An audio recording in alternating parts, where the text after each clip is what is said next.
வணக்கம் ஸ்ரீ காலிம் சனம் ஸ்ரீ காலிம் நீங்க போட்டு நான் உங்கள் அன்பு ஜோதிடர் அன்பு நண்பன் கார்த்திக் நம்ம நீங்க பார்க்க போது பாத்தீங்கன்னா தமிழ் புத்தாண்டு பலன்கள்ங்க. அதாவது விசுவாசுவ வருடம் பிறக்க போகுது.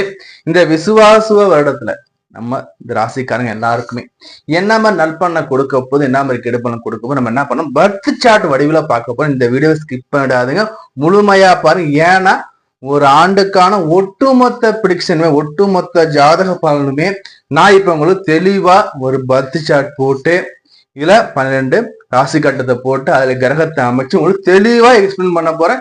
ஸ்கிப் பண்ணாதீங்க, இந்த வீடியோவை தொடர்ந்து பாருங்க. நம்ம சேனல் இன்னும் சப்ஸ்கிரைப் பண்ணா வீடியோ பண்ண சப்ஸ்கிரைப் பண்ணுங்க. அதே மாதிரி நம்ம சேனல் இப்போ ஃபர்ஸ்ட் டைமா பாக்குறீங்கன்னா உங்களோட விலை மதிப்பு இல்லாத பொண்ணாலும் சப்ஸ்கிரைப் பண்ணி கிளிக் பண்ணி கொடுங்க. அதே மாதிரி நம்ம வீடியோ லைக் பண்ணுங்க, உங்க ஃப்ரெண்ட்ஸ் லிங்க் ஷேர் பண்ணுங்க. உங்க மேல கருத்து கமெண்ட் பாக்ஸ்ல கூட உங்களோட தனிப்பட்ட ஜாதகத்தை பார்க்கணும் விருப்பப்பட்டீங்கன்னா ஸ்கிரீன் நம்ம நம்பர் இருக்கு, கால் பண்ணி அப்பாயின்மெண்ட் வாங்கிக்கலாம். வாட்ஸ்அப் நம்பர் டெக்ஸ்ட் பண்ணி நீங்க வாட்ஸ்அப் மூலியமா ஜாதகம் பார்த்தா கால் பண்ணி போன் மூலியம் ஜாதகம் பார்த்தா உங்களோட தனிப்பட்ட விருப்பம்.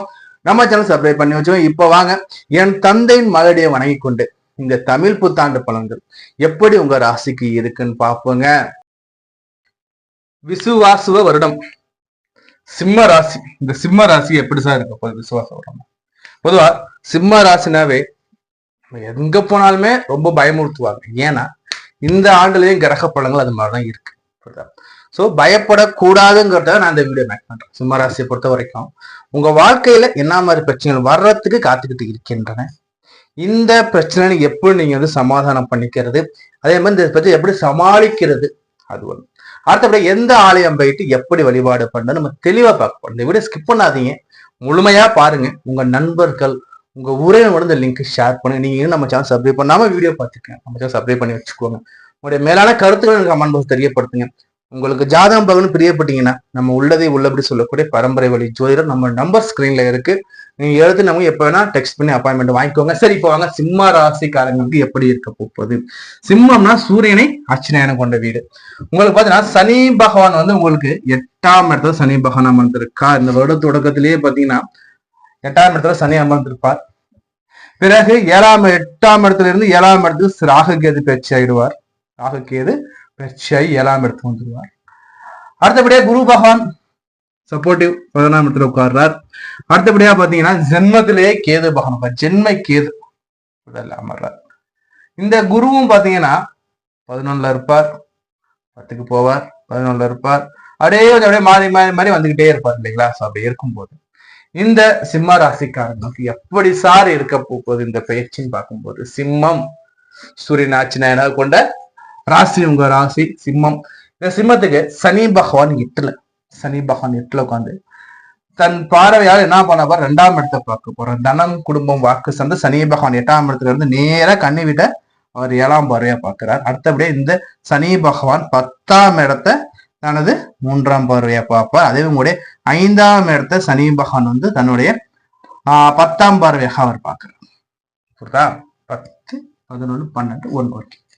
அப்போ இந்த 10ஆம் இடத்தை சனி பார்க்கும்போது என்ன சார் நடக்கும்னா தெரிஞ்சுக்கோங்க. வேலையில உங்களுக்கு ஒர்க் லோட் ஹெவியா இருக்கும். இந்த வேலை வேணாம் நான் ரிசைன் பண்ணிக்கிறேன் அளவுக்கு உங்களுக்கு டார்ச்சர் கொடுக்க கூட வாய்ப்புகள் உண்டு. ஆனா ரிசைன் பண்ணக்கூடாது. ரிசைன் பண்ணீங்கன்னா மறு வேலை கிடைக்கிறதுக்கு வாய்ப்புகள் ரொம்ப ரொம்ப ரொம்ப ரொம்ப குறைவு.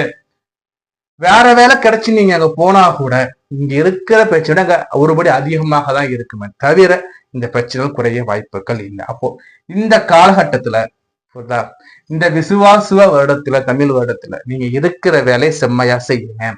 உங்களை யாராச்சும் குறை சொல்றாங்கன்னா அந்த குறைகளை முழுமையா ஏத்துக்கோங்க. ஏதோ நம்ம தப்பு பண்றவாச்சுதான் அவங்க லிஸ்ட் அவுட் பண்றாங்களே, அவங்க என்ன சொல்றாங்களோ அதை காது கொடுத்து கேட்டுக்கோங்க. அது மறுபடி திரும்பாவனம் நடந்துக்கோங்க. First point. புரியுதா?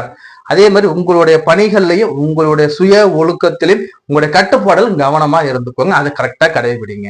10 மணிக்கு வேலைனா 9:50 போயிடுங்க. பிரேக் டைம் 30 நிமிஷம் தான், 20 நிமிஷம் முடிச்சுட்டு லைனுக்குள்ள போயிடுங்க. அல்ல அந்த வேலைக்கு போயிடுங்க. புரியுதா? அதே மாதிரி உங்களை யாராச்சும் குறை சொல்றாங்க, நீ கொடுக்குற ரிப்போர்ட்கள் சரியில்லைன்னா 1 வாட்டி 2 வாட்டி எடுத்து பாருங்க. ஃபர்ஸ்ட் பாயிண்ட் வேலைக்கு. பட் ஜீவனஸ்தானத்தை சனி பகவான் பார்க்கிறார், கர்மஸ்தானத்தை கர்மாதிபதி பார்க்கும்போது கர்மம் நன்றாக இருக்கும், ஜீவனம் நன்றாக இருக்கும்னு சொன்னாலும் இவர் 8ஆம் இடத்துல இருந்து பார்க்கிறார். ஸோ கவனமா இருந்துக்கோங்க. சரி, அடுத்தபடியே 6ஆம் இடத்துல 5ஆம் இடத்த சனி பார்க்கிறார். 5ஆம் இடம் சனி பார்க்கும்போது குலதெய்வ கோயிலுக்கு போயிட்டு வந்திருக்கு. 5ஆம் இடங்கிறது பாத்தீங்கன்னா 1, 2, 3, 4, 5 உங்களுடைய மந்திரஸ்தானம், குலதெய்வ ஸ்தானம். புரியுதா இல்லையா?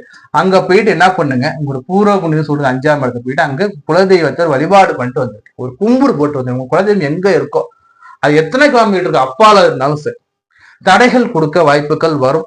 புரியுதா? தலைக்கு எடுத்துக்க வேண்டாம். அத்தனை தடைகளையும் மீறி ஒரு இன்முகத்தோட போயிட்டு குலதெய்வத்து காலில் விழுந்து வழிபாடு பண்ணிட்டு, குலதெய்வமே அது என்ன கடவுளாக இருந்தாலும் சரி, நீரே என்னை காத்தருள்வாயாக சொல்லு சரணாகதி அடைஞ்சுக்குவாங்க. நம்ம இறைவனை தான் கேட்கிறோம். நம்ம மனுஷால கேட்டாதான் மனுஷரை ஏமாத்த போறாங்க, இறைவன் ஏமாத்த மாட்டார். உங்களுக்கு வரக்கூடிய பிரச்சனைகளுக்கு நீங்க 5ஆம் இடத்துல வழிபாடு பண்ணிட்டு வந்துருங்க. குழந்தைகள் உடல் நடத்த கவனமா இருந்துக்குவாங்க. குரு பாக்குறார், ஒரு பிரச்சனையும் இல்லை. பட் ஆனா குருங்கிறது கொஞ்சம் முன்ன பொண்ணு போயிட்டு வருவார். ஸோ அப்படி இருக்கும்போது என்ன பண்ணுங்க, குலதெய்வத்துக்கு போயிட்டு வழிபாடு பண்ணிட்டு அங்க என்ன பூஜை பண்றீங்களோ இல்ல அபிஷேகம் பண்ற உங்களுடைய விருப்பத்தை பொறுத்தது. முடிஞ்சுங்களா? சரி, அடுத்து சனியோட பார்வை 2ஆம் இடத்துல விழுது. 2ஆம் இடம் தனம், குடும்பம், வாக்கு. புரியுதா? 8ஆம் இடத்துல இருந்து பார்க்கும்போது யாருக்கும் பணம் கொடுக்காதீங்க, கடன் அதிகமாக வாங்காதீங்க, கையிருப்பு என்னவோ அதை கவனமாக செலவு பண்ணுங்க. 100 ரூபாய் இருக்குன்னா என்ன முக்கியம்? சாப்பாடுறதுக்கு அரிசி பருப்பு ரொம்ப முக்கியம். புரியுதா இல்லையா? அதுக்கு போக அத்தியாவசிய பொருட்கள் சொல்லக்கூடிய அடுத்து அதற்கு போக என்னவோ அதை செலவு பண்ணுங்க. அனாவசிய செலவுகள் பண்ணாதீங்க. 2ஆம் இடத்தை சனி பார்க்கிறார். வாய் வழி வரக்கூடிய பிரச்சனைகள், வாய் வழி உண்ணக்கூடிய உணவினால் வரக்கூடிய பிரச்சனைகள் எல வாய்ப்புகள் உண்டுங்க. சாப்பாடு கவனமா சாப்பிடுங்க. பழைய பொருட்கள் சாப்பிடாதீங்க. பழைய பொருட்கள் மேல ஆசைகள் வரும். பழைய சோறு சாப்பிடலாம், பழைய இட்லியை போட்டு உப்புமா பண்ணி சாப்பிடும், இது மாதிரி வரும். ஏன்னா சனி பார்க்கறாரு இல்லையா 2ஆம் இடத்துல, அது மாதிரி வாய்ப்புகள்லாம் வர வாய்ப்புகள் உண்டு. ஏன் இன்னும் சொல்லுங்க, உங்க வாக்குல சனின்னு அந்த பேர் உச்சை விட வாய்ப்புகள் உண்டு. ஸோ இதெல்லாம் அவாய்ட் பண்ணிக்கோங்க. என்னைக்கும் பாசிட்டிவா பேசுங்க, நெகட்டிவா எந்த ஒரு வார்த்தையும் பேசாது. யாராவது நல்லா இருப்பாப்பா நீ கவலைப்படாத சொல்லுங்க. யாரையும் திட்டக்கூடாது. இந்த காலம் திட்டினோம்னா இவர் நீங்க ஆக்டிவேட் ஆயிடுவார். புரியுதா? நல்லதை செய், புரியுதா? பலன் எதிர்பார்க்காதே. புரியுதா? இது சனியை வச்சு நான் சொல்லக்கூடிய. அடுத்தபடியா 7ஆம் இடத்துல ராகுங்க. 7ஆம் இடத்துல ராகு என்ன சார் பண்ணுவோம்? 7னா உங்களுடைய கணவன் மனைவி வாழ்க்கை, உங்களுடைய சமூகம், சமுதாயம். அப்போ கணவன் மனைவி இங்க ராகு அமர்றார். ராகுன்னா ஒண்ணு இல்லைங்க, பாம்பு இருக்க இடத்த விட்டு வேற இடத்துக்கு மாத்தி விட்டான். சின்னதா ஒரு சண்டை வரும், மனைவி கோச்சிட்டு அங்க அம்மா விட்டு போயிடுவாங்க, இல்ல கணவர் கோச்சிக்கிட்டு வீட்டை விட்டு வெளில போயிடுவாங்க. இதுதான் இங்க நடக்கும்.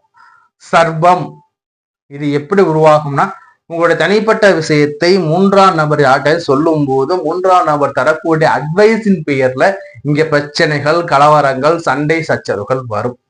அப்ப என்ன சார் நான் இங்க பண்ணணும்? 7ஆம் இடத்துல ராகு அமரும் போதுன்னா, 7ஆம் இடத்துல ராகு அமரும் போது புரியுதா, கணவன் மனைவிகள் உங்களோட தனிப்பட்ட விஷயத்தை உங்களிடமே வச்சுக்குவாங்க. ஏன் அம்மா தானே, ஏன் அப்பா தானே சொன்னாலும் அவங்களுடைய பாயிண்ட் ஆஃப் வியூ, அவங்களுடைய மைண்ட் செட்ங்கிறது வேற மாதிரி இருக்கும். ஐயோ என் பொண்ணு வாழ்க்கை இப்படி ஆச்சே, அவங்களோட எண்ணங்கள் வேற மாதிரி ஆயிடும். உங்களோட சண்டைங்கிறது காலையில சண்டை போடுவீங்க, படிப்படியா உங்க கனவு சமாதானப்படுத்தல, உங்க மனைவி சமாதானப்படுத்துவாங்க. ஒரு 2 hours 3 hours இல்லைன்னா ஒரு 6 மட்டும் உங்க சண்டைங்கிறது முடிஞ்சு போயிடும். அடுத்த வாரம் ஒட்டியில நீங்க மாறிடுவீங்க. பட் ஆனா அவங்க அப்படி இருக்க மாட்டாங்க. என் பொண்ணை திட்டா, என் பொண்ணை பேசினா அப்படியே 2 பேர்ட்ட சொல்லுவாங்க. அது அப்படியே புதாகரமா ஆகி நிற்கும். சோ உங்களுடைய தனிப்பட்ட விஷயங்களை பகிராம நீங்களே உங்களுக்குள்ள பேசி அனுசரிச்சு கொள்ளக்கூடிய காலம். இல்லைன்னா சண்டை சச்சரவு வரும். சின்னோட விஷயமா இருக்குங்க. சாம்பார் வச்சிருப்பீங்க, அதுல 2 கல்லு கடந்திருக்கும், பருப்பு சரியாக கலைச்சிருக்க மாட்டீங்க. இல்லைன்னா சாம்பார் வச்சிருக்கீங்க, கொஞ்சம் உப்பு கூட போயிருக்கும். அது என்னமா உப்பு, என்னமா கல்லுன்னு அவர் கேட்பாரு. அதுக்கு நீங்க ஒண்ணு சொல்லுவீங்க, அது சண்டையா போகும், வெட்டே குத்துட்டு பெரிய அளவு போயிருக்கும். என்ன பிரச்சனை? என் கணவர் தானே, என் மனைவி தானே, என் லைஃப் பார்ட்னர் தானே, அவங்களுக்கு இல்லாத உரிமையாட்டு விட்டு கொடுத்துப்போங்க. விட்டு கொடுப்போர் கெட்டு போவதில்லை பழமொழி இருக்கும் பாத்தீங்களா? அதான் இங்க அப்ளிகபிள் பண்ணிக்கோங்க.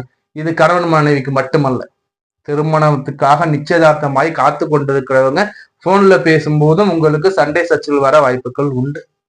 காதலும் காதலிக்கும் சண்டை சச்சரவு வர வாய்ப்புகள் உண்டு. இல்ல சார் நாங்க அந்யோன்யத்துல வாழ்றோம் சார், மியூச்சுவல் சார், அவங்களுக்கும் பாத்தீங்கன்னா இங்க வர்றதுக்கு வாய்ப்புகள் உண்டு. அப்ப என்ன பண்ணணும்னா, சின்ன சின்ன பிரச்சனையா இருந்தாலும் நீங்களே பேசி முடிவு பண்ணிக்கணும். அதே மாதிரி அடிக்கடி கணவன் மனைவி சேர்ந்து படத்துக்கு போறது, வெளில போறது சொல்லிட்டு கணவன் மனைவி 2 பேருமே சேர்ந்து அதிகமா டைம் ஸ்பெண்ட் பண்ணிக்கணும். இல்லைன்னா பிரிவினை அதிகமாகக்கூடிய காலம். சோ கவனமா இருந்துக்கோங்க. இதுக்கு என்ன சார் நான் பரிகாரம் பண்ணலாம்னா, நான் என்ன சொல்லுவேன்னா, ராகு கால வேலையில புரியுதா, துர்கா தேவிக்கு நீங்க என்ன பண்ணுங்க, உங்களுடைய பெயர் ராசி சொல்லி அர்ச்சனை பண்ணிக்கிறது நல்லது. எப்போ வாரம் பண்ணிக்கிட்டாலும் சரி, அல்லது பௌர்ணமி வரக்கூடிய ராகால வேலை பண்ணிக்கிட்டாலும் சரி. இதற்கு அடுத்தபடியே நம்ம சொல்லக்கூடிய மிக முக்கிய பரிகாசங்கள் பார்த்தீங்கன்னா, நமக்கு திருவாரூர் மாவட்டத்துல அமைஞ்சிருக்கிற ஸ்ரீ சாமுண்டீஸ்வரி அம்மன் ஆலயம். இந்த ஆலயத்தோட பேர் வந்து சதுரங்க வல்லபநாதர் ஆலயம். ஊர் பேர் வந்து பூவனூர். ரூட் எப்படின்னு பாத்தீங்கன்னா மன்னார்குடி டு கும்பகோணம் ரூட்டு. மாவட்டம் வந்து திருவாரூர் மாவட்டம். இங்க விட இந்த அம்மனுக்கு வந்து நீங்க வழிபாடு பண்ணும் போதும், இந்த அம்மன் ஆலயத்தை விட எம்சம்பளை மாலை வாங்கி போட்டு அந்த அம்பல் வழிபாடு பண்ணும் போதும் உங்களுக்கு இந்த பிரச்சனைகள் தீர வாய்ப்புகள் உண்டு. எங்க ஸ்ரீ சாமுண்டீஸ்வரி அம்மன், பூவனூர் அந்த ஊரு, ஆலயத்து பேர் சதுரங்க வல்லபநாதர், மாவட்டம் திருவாரூர் மாவட்டம், bus route Kumbakonam to Mannargudi bus route. ஸ்டாப்ல இறங்கி நீங்க பாத்தீங்கன்னா அம்பாவோட ஆலயம் தெரியும். சரி, இங்க வழிபாடு பண்ணிக்குவாங்க. சரி, அடுத்தபடியா வந்து பாத்தீங்கன்னா குரு 11 லாபத்துல குரு அப்படிது நல்ல விஷயங்க. இந்த குரு வந்து பாத்தீங்கன்னா உங்களுக்கு 10ஆம் இடத்து அதிபதி, கூடவே 5ஆம் இடத்து அதிபதி 11ஆம் இடத்துல உட்கார்ற நல்ல விஷயம் தான், ஒன்னும் குறை சொல்ற மாதிரி இல்லை. பட் இருந்தாலும் தன வரவு நன்றாக இருக்கும்னு சொன்னாலும் இங்க வந்து பாத்தீங்கன்னா உங்களுக்கு பிரச்சனைகள் இருக்கு. காசு வந்து என்னங்க புண்ணியம், மனசுல நிம்மதி வேணும் இல்லையா, படுத்தா தூக்கம் வரணும் இல்லையா, புதல்லையா. சோ அந்த நிம்மதியை கொடுக்கக்கூடியதுக்கு நமக்கு நான் சொன்ன அந்த பரிகாரத்தை, நான் சொன்ன அந்த விதிமுறைகள் நீங்க கவனமா ஃபாலோ பண்ணுங்க. இந்த குரு 11 குருக்கோ நல்ல யோகமா இருக்கு. குரு போயிட்டு வழிபாடு பண்ணிட்டு வந்து எங்க ஆலங்குடி போயிட்டு அந்த குரு பகவான் வழிபாடு பண்ணிக்கோங்க. இதர தினங்கள்ல உங்களை அருகாமையில சிவாலயத்துல அப்படின்னா குரு தட்சிணாமூர்த்தி இருப்போம், அவரையும் நீங்க வழிபாடு பண்ணிக்கலாங்க. சரி, ஜென்மத்துல அமரக்கூடிய கேது. ஜென்ம கேது என்ன சார் பண்ணும்? கேதுன்னா தனிமையை கொடுக்கக்கூடிய கிரகம் கேது. இந்த தனிமையை கொடுக்கக்கூடிய கிரகம் ஜென்மத்தில் அமரும் போது என்னன்னா வேலையிலையும் தனிமைப்படுத்தலாம், குடும்பத்தையும் தனிமைப்படுத்தலாம். எனக்கு எல்லாத்தையும் விட்டு போன தனியாவே இருந்துடுறான்ப்பா, எனக்கு தனிமைதான்ப்பா முக்கியம்னு உங்க பேசக்கூடிய எண்ணத்தை கொடுக்க வாய்ப்புகள் உண்டு. இதனை எப்படி சார் போக்குறதுன்னா, சங்கடகர சதுர்த்தி அன்னைக்கு என்ன பண்ணுங்க, மலை மேல் கூட விநாயகரை வீட்டு வழிபாடு பண்ணுங்க. அந்த விநாயகர் எருக்கம் இலை விநாயகராக இருந்தாலும் சரி, எருக்கம் பேர்ல செஞ்ச விநாயகர் சிலையாக இருந்தாலும் சரி, என்ன பண்ணுங்க, அந்த மலை மேலு கூட விநாயகருக்கு வச்சு வழிபாடு பண்ணியது உங்க வீட்டுல வச்சுக்கிட்டு டெய்லி அதுக்கு வந்து பாத்தீங்கன்னா வந்து எருக்கம்பு கிடைச்சா போடுங்க, இல்லைன்னா அருகம்புல் உங்க வீட்டு வாசல் கட்சி இருக்கும், எடுத்து போட்டு வழிபாடு பண்ணாலும் சரி, இல்லைன்னா 10 செம்பருத்தி பூ பறிச்சு போட்டு வழிபாடு பண்ணாலும் சரி, அந்த விநாயகரை வழிபாடு பண்ணும்போது இந்த பிரச்சனைகள் தீரும். இந்த விநாயகருக்கு எங்க சார் நல்ல ஆலயம் சொல்லுங்க சார்? நம்ம திருச்சி உச்சிப்புள்ளியார் போய் நம்ம எப்போதுமே சொல்றது, புரியுதுங்களா? போயிட்டு ஃபாலோ பண்ணி அவரை வழிபாடு பண்ணிக்கோங்க. இந்த ஜென்ம கேது எடுத்து பார்க்கும்போது, கேதுனா என்னங்க, தலை இல்லாத அரக்கங்க, புரியுதா? அப்போ தலை இருந்தாதான் நமக்கு வந்து எதுவுமே வந்து என்ன நினைக்கணும்னா வந்து ஓகே கரெக்ட் சொல்லுவோம். நீங்க தலை இல்லைங்கும் போது நமக்கு தேடல்கள் இருந்துகிட்டே இருக்கும், என்ன நடக்குதுன்னு தெரியாது, எனக்கு குழப்பமாவே இருக்கும், நான் தனியாவே இருந்துடுறப்ப எனக்கு புரியலப்ப ஆளை விட்டுருப்பாங்க அந்த மாதிரி இருக்கும். அப்போ இந்த குழப்பத்தை போக்க விநாயகர் வழிபாடு சொன்னேன் இல்லையா, அதே மாதிரி என்ன பண்ணுங்க, விநாயகர் அகவல் கேளுங்க. மனசு சோகமா இருக்கும்போது விநாயகர் வழிபாடு வச்சுக்கோங்க, குலதெய்வத்தை நினைச்சுக்கோங்க, இதெல்லாம் பண்ணிக்கோங்க. அதே மாதிரி என்ன பண்ணுங்க, வாக்குஸ்தானத்தை சனி பகவான் பார்க்கும்போது வாக்குல கவனமா இருங்க. இதெல்லாம் நம்ம என்ன சார் இவ்வளவு நீங்க இருக்குது வெறும் கெடுதலா சொல்றீங்களா சார்? நம்ம கெடுதல் சொல்லல, புரியுதா? இது வந்து நீங்க தெரிஞ்சுக்கும் போது இதுதான் உங்களுக்கு வரப்போகுதுன்னா நீங்க அதுக்கு ஏத்த மாதிரி நடந்துப்பீங்க இல்லையா. ஜாதகம்ங்கிறது ஒண்ணும் இல்லைங்க, பின்னாடி நடக்கக்கூடியதை முன்கூட்டி சொல்லும் போது நம்ம பின்னாடி வரக்கூடிய நம்ம மாற்றி அமைச்சுக்கலாம். எப்படி இந்த பிரச்சனை நீங்க தப்பிச்சுப்பீங்க. பார்த்து பேசுப்பா, உன் வாயில சனி இருக்குப்பா, நம்ம பேச மாட்டோம், அப்ப பிரச்சனை வராது. இல்லைன்னா நம்ம ஏதோ ஒண்ணு பேசுவோம், அது வேற ஒண்ணு சண்டையா போய் நிற்கும், வம்பு கோட்டு கேசு வழக்கு இது மாதிரி ஆயிடும், புரியுதா? சோ அப்போ ஜாதகம்ங்கிறது உங்களை வந்து வழிகாட்டி, அவ்வளவுதான், ஒரு கலங்கரை விளக்கு மாதிரி தான். சரி, ஓவராலா நம்ம எஸ்கே சிம்மராசி சொல்றது என்னன்னு பாத்தீங்கன்னா, இந்த காலகட்டத்துல சனி பகவான் 8ல இருக்கார், ஆயுள்காரன் ஆயுள் ஸ்தானத்துல இருக்கும் போது ஆயுளுக்கு பங்கமான கண்டத்தை கொடுக்க வாய்ப்புகள் இருக்கும், புரியுதா? என்ன பண்ணுங்க, இரவு நேர பயணத்தை தவிர்த்துக்கோங்க. கூடா நட்பு கேடில் முடிங்கிற மாதிரி இந்த காலகட்டத்துல வந்து தேவையில்ல நட்பம் வேண்டாம். எங்க நட்பு நண்பி எங்கன்னு அங்க போறேன் இங்க போறேன் மலை மேல போறேன் எதுவும் வேண்டாம். அன்பார்ச்சுனேட்லி அவங்க எதுவும் நம்ம பண்ண போறது இல்லை. நம்ம நேரங்கிறது நமக்கு சரியில்லைன்னா நம்ம கீழே தடிக்க விட வாய்ப்புகள் உண்டு. பாம்பு கடிச்சு பொழைச்சவனும் இருக்கான், செருப்பு கடிச்சு செத்தவனும் இருக்கான், பழமொழி. இது பழமொழி இல்லைங்க, உண்மையா நடக்கக்கூடியதான் வந்து நம்ம வந்து சொல்றதை தவிர இது பழமொழி நம்ம என்னைக்கும் ஒதுக்கவே முடியாது, புரியுதா? சரி, இந்த காலகட்டத்துல ஜென்மத்துல கேது அமர்ந்திருப்பார், 8ஆம் இடத்துல உங்களுக்கு வந்து சனி அமர்ந்திருப்பார், 7ஆம் இடத்துல வந்து ராகு அமர்ந்திருப்பார். தீய பழக்கங்கள் உங்களை வந்து சேர்றதுக்கு வாய்ப்புகள், தீய பழக்கத்துக்கு அடிமையாக 100% வாய்ப்புகள் இருக்கு. தீய பழக்கத்தை சொல்லக்கூடிய நட்பரை தயவு செஞ்சு விளக்கிடுங்க. அவர் உங்க வாழ்க்கைக்கு வேண்டாம். நல்லதை மட்டும் சொல்லக்கூடியது யாரோ அவங்க கூட வச்சுக்கோங்க. தீய பழக்கங்கள் வேண்டாம். தீய பழக்கங்கள் உங்களுக்கு பிரச்சனை கொடுக்க வாய்ப்புகள் உண்டு. அதே மாதிரி பாத்தீங்கன்னா வயிறு சம்பந்தமான பிரச்சனைகள் வர வாய்ப்புகள் உண்டு. கழிவு நீக்க உறுப்புகள்லயும் உங்களுக்கு பிரச்சனைகள் வர வாய்ப்பு. சனி பகவான் 8ல உட்காந்துக்காரு இல்லையா, கழிவு நீக்க உறுப்புகள்ல பிரச்சனை வர வாய்ப்புகள் உண்டு. ஸோ கவனமா இருந்துக்கோங்க. என்னென்ன ப்ரிகாஷன் எடுக்கணுமோ எடுத்துக்கோங்க. அதே மாதிரி எடுத்து பார்க்கும்போது வண்டி வாகன விபத்துக்கள் உங்களுக்கு வரவும் வாய்ப்புகள் உண்டு. கவனமா இருந்துக்கோங்க. இரவு நேர பயணத்தை தவிர்த்துக்கோங்க. மிதே வேகத்துல போங்க. அதே மாதிரி லைஃப் பார்ட்னரை கேர்ஃபுல்லா பார்த்துக்கோங்க. 3ஆம் நபர் யார் எது சொன்னாலும் நம்பாதீங்க. உங்க மனைவி, உங்கள் கணவர், புரியுதா, உங்கள் நம்பிக்கை மிக முக்கியம். புரியுதா? அடுத்தபடியா சின்ன சின்ன சண்டையா இருந்தாலும் நீங்களே பேசி தீர்த்துக்கோங்க. யாருக்கிட்டையும் ஷேர் பண்ணாதீங்க. இறைவன் வழிபாடு எடுத்து பார்க்கும்போது ஸ்ரீ காளகஸ்தி முதன்மையா சொல்றோம். ஸ்ரீ காளகஸ்தி போயிட்டு அங்க சர்பங்களுக்கு ஜென்மத்தில் கூடிய கேதுக்கும் அதே மாதிரி பாத்தீங்கன்னா ராகுக்கும் பாலாபிஷேகம் பண்ணிக்கோங்க. அடுத்தபடியா திருநாகேஸ்வரன் நம்ம ரெஃபர் பண்றோம். இங்க நீங்க பாலாபிஷேகம் பண்ணிக்கலாம். ரொம்ப லாங்கு நினைக்கிறீங்க, திருநாகேஸ்வரன் பாலாபிஷேகம் பண்ண ரெண்டுமே சேம் பவர் தான் உங்களுக்கு.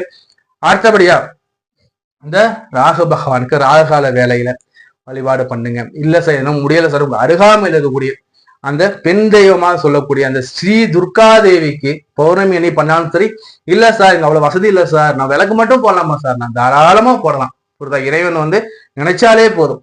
வெள்ளிக்கிழமை இந்த ராகுகாலம் வரும்போதுல காலை பொழுதுல 10 to 12 இந்த ராகுகால வேலையில போய் இந்த அம்பாளுக்கு நீங்க என்ன பண்ண நெய்தீபம் போட்டு வழிபாடு பண்ணி வேண்டிக்கோங்க. ராகுகாலத்துக்கு முன்னாடி போயிட்டு ராகுகாலம் முடிச்சப்பதான் ஆளுக்கு வேண்டாம். அதே மாதிரி உங்களுடைய தனிப்பட்ட ஜாதகத்தை நம்மகிட்ட பார்த்து நீங்க பலன் தெரிஞ்சுக்கணும்னு விருப்பப்படுற நீங்க ஸ்கிரீன்ல நம்பர் இருக்கு, எடுத்து டெக்ஸ்ட் பண்ணுங்க, அல்லது கால் பண்ணி அப்பாயின்மெண்ட் வாங்கிக்கோங்க. நான் உங்களுக்கு வேற காலில் சந்திக்கிறேன். நன்றி, வணக்கம். நம்ம இதுவரை பார்த்து ஒரு பொதுவான ஆண்டு பலன், புத்தாண்டோட பொதுவான பலன்கள் பார்த்திருக்கோம் 12 ராசிக்காரங்களுக்கு. இது பாத்தீங்கன்னா ஒவ்வொரு ஜாதகத்துக்கும் மாறுபடுங்க. ஏன்னா ஒவ்வொரு ஜாதகம் அமையக்கூடிய கிரகங்கள் நிலைகள் மாறுபட்டுக்கிட்டே இருக்கும். அதே மாதிரி தசாநாதன் எந்த தசா நடக்குது, அந்த தசாநாதன் நிலை என்ன, அதே மாதிரி உங்க ஜாதகத்துல லக்னாதிபதி நிலை என்ன, ராசிநாதன் நிலை என்ன, இவர்கள் வாங்கிய சாரம் என்ன, இதுகளை பொறுத்தும் மாறுபடும். தசாநாதன் நிலையை பொறுத்து மாறுபடும். தசாபுத்திக்கு ஏற்ப உங்களுக்கு நடப்புல என்ன கிரகம் போயிட்டு அந்த கிரகம் வாங்கிய சாரம் என்ன, அவர்கள் யாரால் பார்க்கப்படுகிறார்கள், இதையெல்லாம் பொறுத்து இந்த பலன்கள் முன்ன பின்ன வேறுபடுங்க. நீங்க இந்த பலன்களை உங்க ஜாதகத்துல அப்ளை பண்ணி பாருங்க. உங்களோட மேல கத்து கமெண்ட் பாக்ஸ்ல கொடுங்க. உங்களோட தனிப்பட்ட ஜாதகத்தை நம்மகிட்ட பார்த்து தெரிஞ்சுன்னு பிரியப்பட்டீங்கன்னா நம்ம நம்பர் பாருங்க ஸ்கிரீன்ல இருக்கு. எப்ப வேணா டெக்ஸ்ட் பண்ணுங்க. டெக்ஸ்ட் பண்ணி அப்பாயின்மெண்ட் வாங்கிக்கோங்க. அதே மாதிரி இந்த வீடியோ ஃப்ரெண்ட்ஸ் நம்மளோட ஷேர் பண்ணுங்க. புரியுதுங்களா? நான் உங்களை வேறு கால சந்தி. நான் உங்கள் அன்பு நண்பன் அன்பு ஜோதிடர் கார்த்திக் ரேகாராம். நன்றி, வணக்கம்.